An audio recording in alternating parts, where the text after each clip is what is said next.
ఏంటి ఆ లింక్, ఏంటి ఆ ఆశీర్వాదం అని మనం చూసినట్లయితే నూతన నిబంధన అనగా ఇది రక్తము వలన చేసిన క్రొత్త నిబంధన. దేవునికి స్తోత్రం.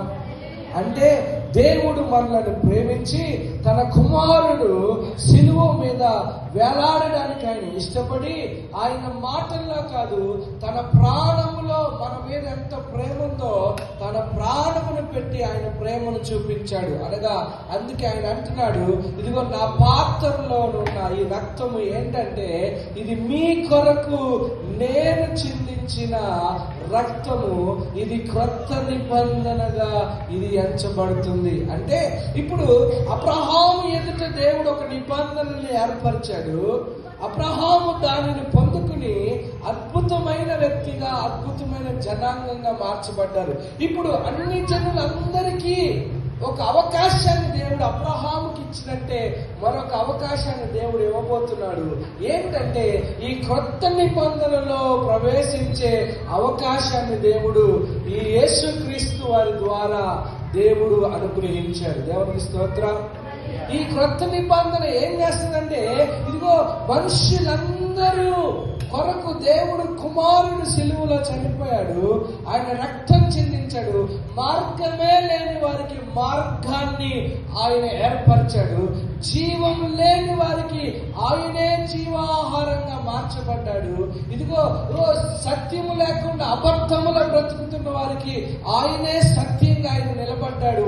ఇప్పుడు ఆయన క్రొత్త నిబంధనగా ప్రతి ఒక్కరి ఎదుట ఆయన ప్రత్యక్షపరచబడుతున్నారు. ఈ క్రొత్త నిబంధనలో ఏం జరుగుతుందంటే మన జీవితాలు బాగుపడతాయి, మన హృదయాలు బాగుపడతాయి, మన కుటుంబాలు బాగుపడతాయి. ఈ నిబంధన మన జీవితాలను పరిశుద్ధ పరుస్తుంది, పరిశుద్ధ జనాంగంగా ముద్రిస్తుంది, దేవుని పిల్లలుగా అయ్యే అవకాశాన్ని మనకిస్తుంది.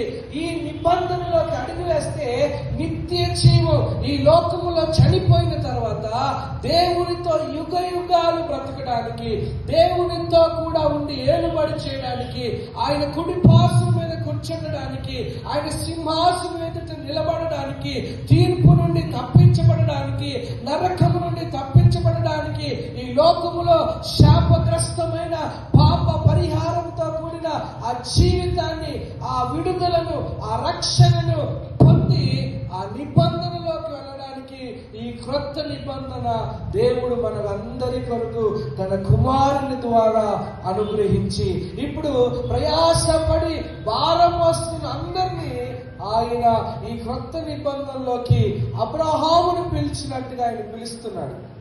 ఎవరినంటే ఆయన సంఘముగా, ఆయన శరీరంగా మనల్ని ఉంచడానికి దేవుడి నిబంధనలోకి మనల్ని పిలుస్తున్నాడు. దేవునికి స్తోత్రం. ఇప్పుడు మనం మునుపు చీకటి వారముగా, చీకటి సంబంధముగా, చీకటిలో బ్రతుకుతున్న వారంగా ఉన్నాం.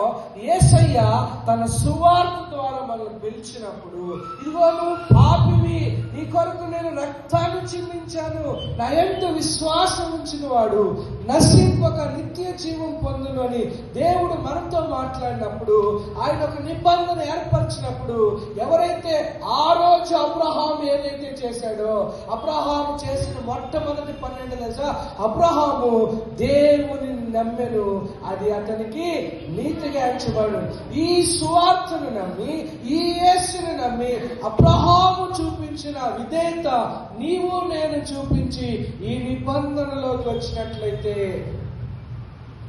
అబ్రహాముకి చేసిన వాగ్దానం అన్నిటికీ నువ్వు నేను వారసులముగా దేవుడు ఎంచుతున్నాడు. దేవునికి స్తోత్రం.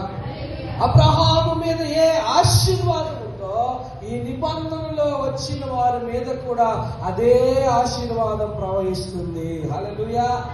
మనము కూడా అబ్రహాము సంతానముగా ఎంచబడుతున్నాం. ఎవరి ద్వారా? ప్రభు అయిన క్రీస్తు ద్వారా. మీకు అర్థమైందని అనుకుంటున్నాను.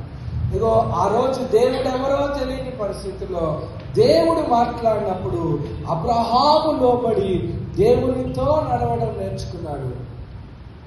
ఈరోజు దేవునికి దూరమైన ప్రతి ఒక్కరికి అదే విధంగా ఆయన నిబంధన, కొత్త నిబంధన ప్రతి ఒక్కరికి వెళ్తుంది. ఏమని తెలుసా?